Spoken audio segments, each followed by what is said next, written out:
Sosok Dika Eka, pemuda asal Sukabumi yang viral injak Al-Quran, kini hilang dicari orang-orang. Saya atas nama Dika Eka dengan sadar saya tantang semua yang beragama Muslim.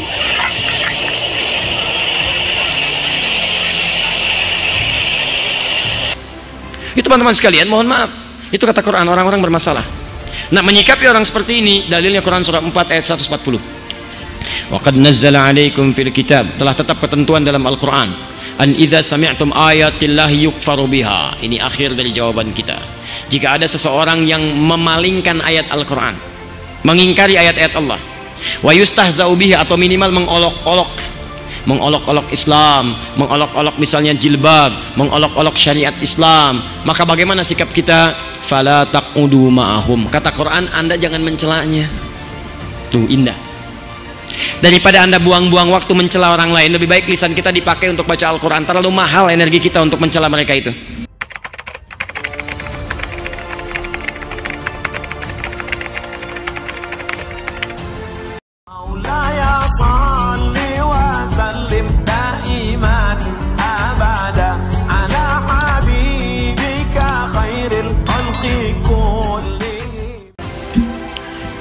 Kalau ada non-muslim berbuat negatif kepada Islam, mungkin karena belum tahu, dan yang belum tahu itu diberitahu.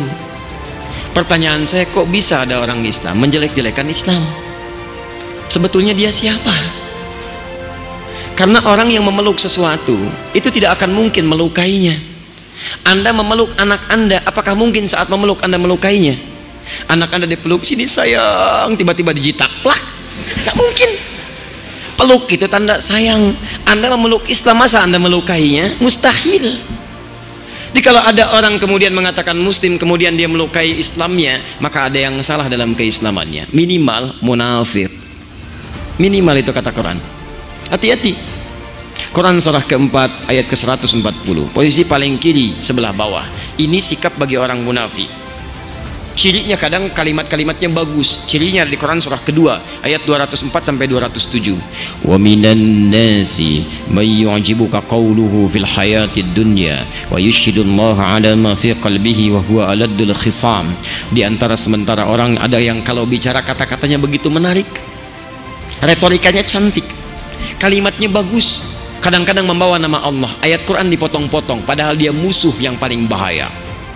Coba Anda lihat, ada mengaku Muslim tapi bisa mengatakan kalimatnya bagus, semua agama itu sama, menuju pada Tuhan yang sama, cuman caranya beda-beda.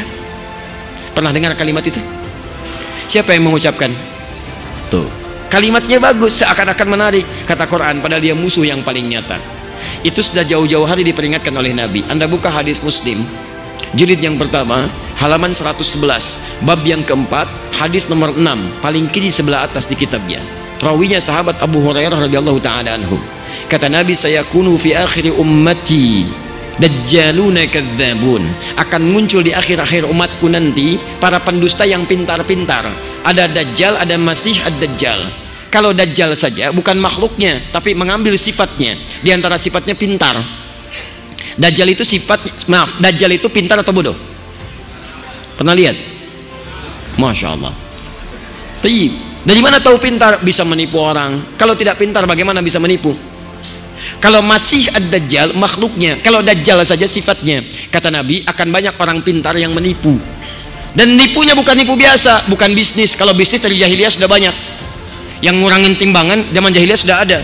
Wailul lil mutaffifin, celaka orang-orang curang, alladzina idzaktalu hum 'alan nasi yastawfun, yaitu kalau menimbang mereka kurangi. Jadi kalau masalah curang di bisnis zaman jahiliyah sudah ada.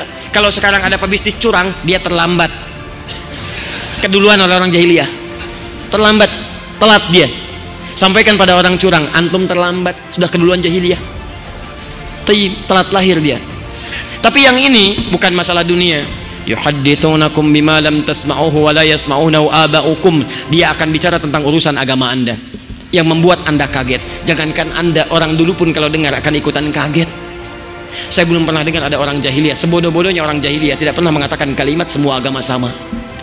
Coba lihat, saya tanya sekarang, yang mengatakan semua agama sama itu orang pintar, orang bodoh? S1, S2, S3, S4, kerupuk 2. Pintar. Tak kecil. Itu teman-teman sekalian, mohon maaf. Itu kata Quran, orang-orang bermasalah. Nah, menyikapi orang seperti ini, dalilnya Quran surah 4 ayat 140. Wa qad nazzala 'alaikum fil kitab, telah tetap ketentuan dalam Al-Qur'an, an idza sami'tum ayatillahi yukfaru biha. Ini akhir dari jawaban kita. Jika ada seseorang yang memalingkan ayat Al-Qur'an, mengingkari ayat-ayat Allah, wa yustahza'u bihi, atau minimal mengolok-olok Islam, mengolok-olok misalnya jilbab, mengolok-olok syariat Islam, maka bagaimana sikap kita? Fala taqudu ma'ahum. Kata Quran, Anda jangan mencelanya. Tuh, indah. Daripada Anda buang-buang waktu mencela orang lain, lebih baik lisan kita dipakai untuk baca Al-Quran. Terlalu mahal energi kita untuk mencela mereka itu.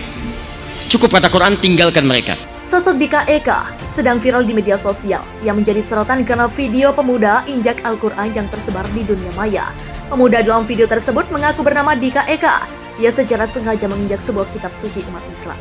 Berdasarkan laporan wartawan tribunjabar.id dari Sukabumi yang telah tayang sebelumnya, disebutkan bahwa Dika Eka berasal dari Sukabumi. Pemuda itu disebut memiliki rumah di kampung Koleberas, Kelurahan Warudoyong, Kecamatan Warudoyong, Kota Sukabumi. Aksi Dika yang menginjak Al-Quran itu membuat sejumlah orang meradang. Dika Eka, pemuda asal Sukabumi, injak Al-Quran yang viral di media sosial. Akibatnya pemuda itu dicari-cari sejumlah orang Islam, ormas Islam, untuk dimintai klarifikasi dan pertanggungjawaban. Namun Dika Eka tak ada di rumah di kawasan Warudoyong itu dalam keadaan kosong. Ketika kita datang, pemilik rumahnya tidak ada. Ketua Laskar Fisabilillah, Abi Khalil Asyuki. Menurutnya, orang tua Dika tak ada di rumah karena sedang berlibur. Sementara itu, pemuda dalam video viral yang injak Al-Quran hilang, ia disebut sudah tak tinggal lagi di Sukabumi. Dika Eka disebut sudah pindah ke Cianjur. Info tersebut didapatkan dari pihak pemerintah setempat. Anaknya Dika Eka sudah tidak tinggal di sini. Infonya sudah pindah ke Cianjur, kata Ani. Seperti yang banyak diberitakan, Dika Eka ini viral karena videonya yang berani menginjak Al-Quran. Awalnya video itu diunggah di akun Facebook yang bernama Dika Eka. Video berdurasi 14 detik itu langsung beredar dan viral di Facebook. Kini nama Dika Eka pun sedang populer di media sosial tersebut. Sosoknya banyak dibicarakan dan dicari netizen di media sosial. Sebelumnya diberitakan sebuah video seorang pemuda di Sukabumi sengaja menginjak Al-Quran viral di media sosial. Video tersebut diunggah di salah satu akun Facebook hingga menjadi perbincangan warganet di jagat maya. Pria tersebut melakukan aksi tak terpuji, itu rekam dalam video yang berdurasi 14 detik. Dalam video tersebut terlihat seorang pria menggunakan kaos biru dongker dengan celana jeans warna senada. Pria tersebut berambut ciciat blonde di bagian atas dan berkumis tipis. Dilihat dari parasnya, pria tersebut diduga masih remaja. Ia terlihat membawa Al-Quran dan sembari membukanya, sembari menatap ke